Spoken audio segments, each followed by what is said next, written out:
dengan layar AMOLED berefresh rate 120Hz dengan kamera beresolusi 108 megapiksel. Hal yang pertama yang saya suka di Redmi Note 10 Pro ini adalah desainnya. Ini terlihat elegan, no debat.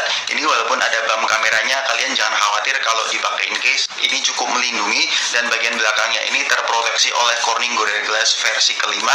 Artinya ini gelas dan untuk beratnya ini tergolong ringan di kisaran 198 gram. Walaupun hampir 200 gram, bodinya tipis ini membantu HP ini terasa ringan dan enak disapu ya. Untuk bagian depannya ini adalah nilai jualan utama dari Redmi Note 10 Pro ini menggunakan desain punch hole display, salah satu yang paling kecil punch hole displaynya dengan layar berpanel AMOLED berefresh rate 120. Ketika saya mengecek manufaktur yang digunakan di layar Redmi Note 10 Pro ini terbuat dari Samsung berjenis A4.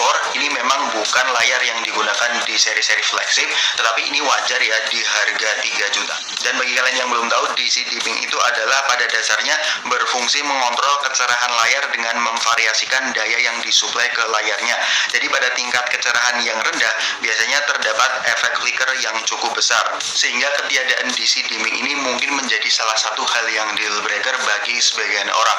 Tetapi kabar gembiranya, selama saya menggunakan HP ini kurang lebih 1 minggu, ini memang tidak ada masalah yang berarti ya di Redmi Note 10 Pro ini. Ini saya puas banget dengan kualitas layar dari Redmi Note 10 Pro ini. Ini untuk kontrasnya, viewing angle, bahkan akurasi warnanya ini karakteristik dari AMOLED memang lebih memberikan pengalaman yang imersif ya dibandingkan dengan IPS. Jadi saya kasih nilai 9 dari 10 untuk layarnya. Sebenarnya sejatinya secara teknis ini bisa terjadi di layar AMOLED jika dibandingkan dengan layar IPS. Karena LED warna biru yang ada di AMOLED itu memiliki efisiensi cahaya yang lebih rendah daripada piksel merah dan hijau.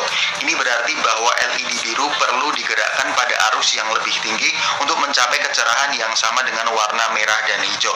Tapi jangan khawatir teman-teman, untuk layar AMOLED tidak semua layar AMOLED memiliki kasus yang sama. Tetapi untuk mendapatkan umur yang lebih panjang di layar AMOLED memang ada treatment-treatment yang kalian bisa lakukan. Salah satunya kalian jangan mengeset brightness di 100%. Ini agar pixelnya itu tidak terforsir.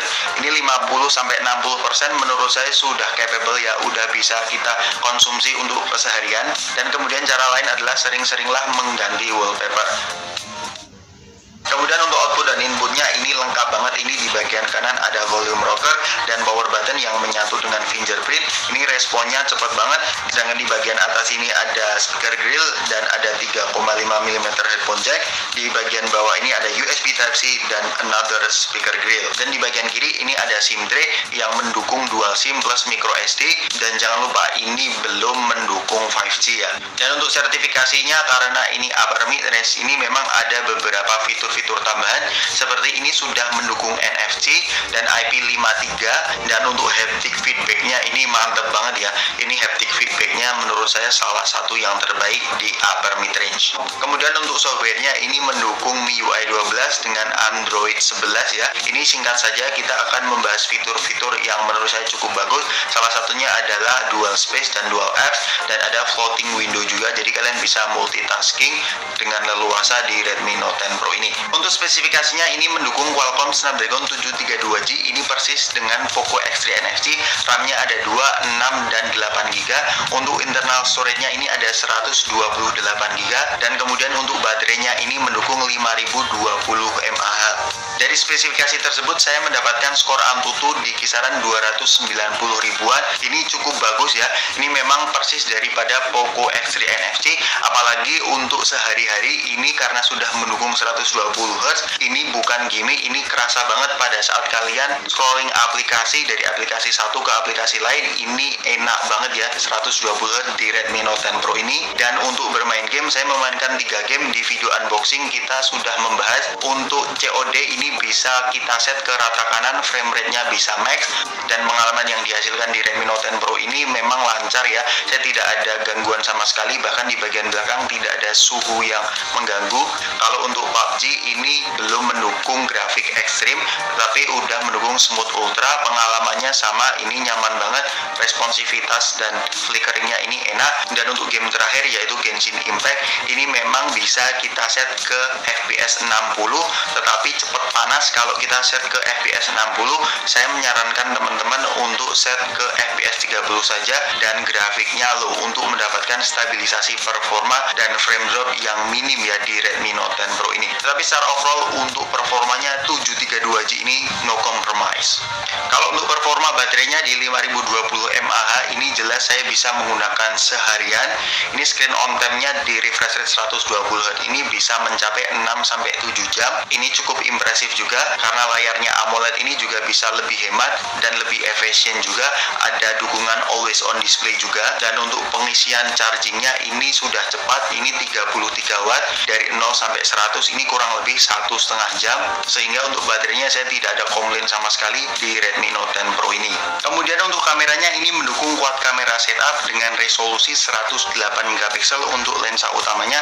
Untuk lensa ultrawide-nya ini 8 megapiksel, untuk telemakronya 5 megapiksel plus autofocus, untuk lensa terakhir yaitu 2 megapiksel untuk lensa depth. Sebelum kita ngomongin hasil kameranya, kita ngomongin dulu user interface di kamera Redmi Note 10 Pro ini.